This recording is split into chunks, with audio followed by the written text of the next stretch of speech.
At 3:30, we got Ball State, who's 1-0. Travel number 10, Miami, who's 2-0. Miami favored by 36.5 points on ACC Network. Caden Sermonza went 28-38 last week, threw for 262 yards, 4 touchdowns, 1 interception. Braden Sloan had 21 carries for 103 yards and a touchdown. And Cam Pickett has had 7 catches for 69 yards. Cam Ward has gone 46-61 through 2 games, threw for 689 yards, 6 touchdowns, 1 interception. Damian Martinez has 26 carries for 156 yards and a touchdown on the ground. And Xavier Restrepo's had 11 catches for 216 yards and 2 touchdowns. And again, Miami's the team from the ACC. At least so far this year, from the looks of it, they're the best team in the ACC. Does it mean they'll win the ACC? No. There's a lot of teams that I think could absolutely give them a fight. Georgia Tech has looked solid despite just losing to Syracuse. Talking about Syracuse looks pretty good this year. Boston College has looked good. Clemson could be better than expected. It could be better than a lot of people think, considering the one loss they have is to Georgia, the best team in the nation.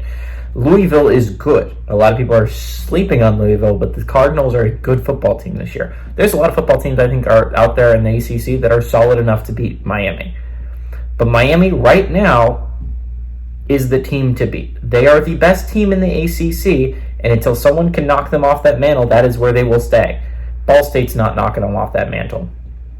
Ball State, if you did not know, had a week 1 bye. So they played last week against Missouri State. I think they pulled off an 8-point win against that FCS opponent. To be fair, Missouri State's transferring to the FBS level next year, so it's not as bad as you would assume an 8-point win over an FCS squad would be, but still Ball State's not great. They won 4 games last year for a reason. This is not a good football team. It's just not. It's not a great football team.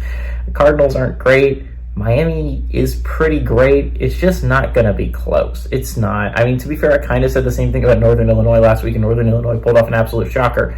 But Northern Illinois at least has had a program for the past couple of years. And while I thought a lot of that was Rocky Lombardi being a really good transfer quarterback, Northern Illinois has been in the top 25 before. They had an undefeated season before.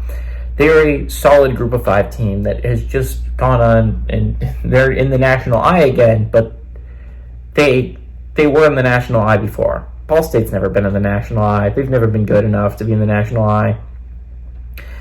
And this isn't like a team like, I think Bowling Green is a good football team that isn't typically in the national eye, but I think they proved last week against Penn State that they're a good football team.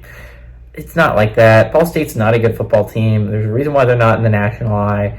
Miami should just destroy them. It shouldn't be all that close. The Hurricanes have a really good offense put together, and Ball State's defense is pretty weak, in all honesty. I think Cam Ward's going to run roughshod at them, especially at home.